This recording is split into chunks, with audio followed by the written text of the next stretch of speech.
No Australian has won a singles title at the Australian Open since 1978. Let's not beat around the bush, there is only one local hope that stands a chance of breaking that drought in 2019, and her name is Ashleigh Barty. Ranked 15 in the world, the 22-year-old is by some margin the highest-seeded Australian in either singles draw. The Queenslander is no flash in the pan either, ending consecutive seasons ranked inside the top 20 on the WTA standings. She is also in the form of her life, capturing the biggest title of her career, the WTA Elite Trophy, at the conclusion of 2018, and dismissing Grand Slam winners Simona Halep, Garbiñe Muguruza and Elena Ostapenko already this campaign. Barty sits comfortably in the upper echelon of women's tennis, cutting a relaxed figure on and off court, a far cry from her hiatus from the sport from 2014 to 2016, which included a stint in the WBBL. "I certainly fear no one and I feel like I can go out there and match it with the world's best," she asserted earlier this week after dispensing with the world number 1 Halep at the Sydney International. The current openness of the women's game is a double-edged sword for Barty's chances. On the one hand, the lack of a dominant figure or figures, like in the men's game, means the list of potential champions is long. Last 8 women's singles Grand Slams have been claimed by 8 different players, 5 of the most recent 7 going to first-timers, and 4 of the past 7 to players seeded no better than 14th. Throw in the number 1 ranking passing through 6 pairs of hands in the past 20 months and it's near impossible to predict a WTA event with any confidence. But this evenness and depth also makes for treacherous draws. To win a women's singles title, it's near impossible to avoid a former Grand Slam champion or world number 1 along the way. For example, Venus Williams and Victoria Azarenka both head to Melbourne unseeded, while Maria Sharapova lurks as 30th seed in Barty's quarter of the draw. But it is a draw that, on paper at least, Barty should be delighted with.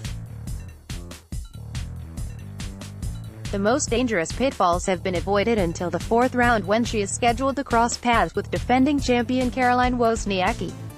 Beyond Barty, consecutive 4th-round appearances at Melbourne Park in 2016 and 2017 testify to Daria Gavrilova's quality, but the 24-year-old continues to bubble under without completely breaking through. However, if Gavrilova makes it past US Open champion Naomi Osaka in the 2nd round and books some show court time under lights, her Tigrish on-court personality makes her a must-watch.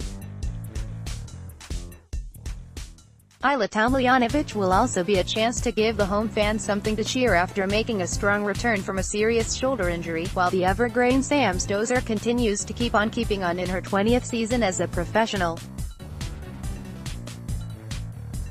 The likelihood of an Australian man breaking the country's near 17-year Grand Slam drought is remote, and there are 3 good reasons for that: Novak Djokovic, Rafael Nadal, and Roger Federer. Between them, those 3 legends have hoovered up 51 of the past 60 available slams. They begin another Grand Slam fortnight seeded 1, 2 and 3. So it is with limited expectations that Alex de Minaur will take center stage. The 19-year-old is the only Australian male seed, a product of an astonishing breakout 2018 during which his ranking exploded from 209 to 31. De Minaur was recognized by his peers as the ATP World Tour's Newcomer of the Year, an award that arrived with plaudits for the Sydney-sider's tenacity and fighting spirit. He reminds everybody of a certain Lane Hewitt, Joe Wilfried Tsonga remarked last week, and it would come as little surprise to anyone who has watched de Minaur in action to know Hewitt as a longtime mentor and frequent doubles partner. With de Minaur in the ascendancy, Nick Kyrgios should escape the laser beam spotlight for a change. Still the most naturally talented Australian on the circuit, Kyrgios' ranking has plummeted to 51 after a succession of injuries and a spider bite and poor form. The consequence of dropping outside the top 32 is an opening round blockbuster with Milos Raonic, compounded by a potential 2nd-round date with Stan Wawrinka. If he can get his head together for a week or two, he has the game to go deep, but in current form and facing a horror draw, this seems unlikely to be Kyrgios's year. In between de Minaur and Kyrgios sit the hard-working pair of Matthew Ebden and John Millman, the latter still basking in knocking off Federer in his previous Grand Slam. However, between them they have accumulated just 6 wins in the main draw at Melbourne Park.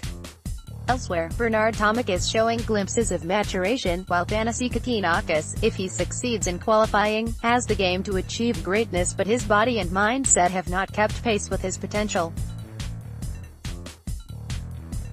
The 22-year-old also beat Federer last year, but it was a largely disappointing campaign featuring spells on the second-tier challenger circuit. If the singles draws leave an Australian's appetite unsated, there is plenty more to enjoy over in the doubles. John Peers won on home soil in 2017 with partner Henri Continent, and they teamed up again for 3 titles last season, while Barty broke her Grand Slam duck at Flushing Meadows in September alongside Coco Vandeweghe.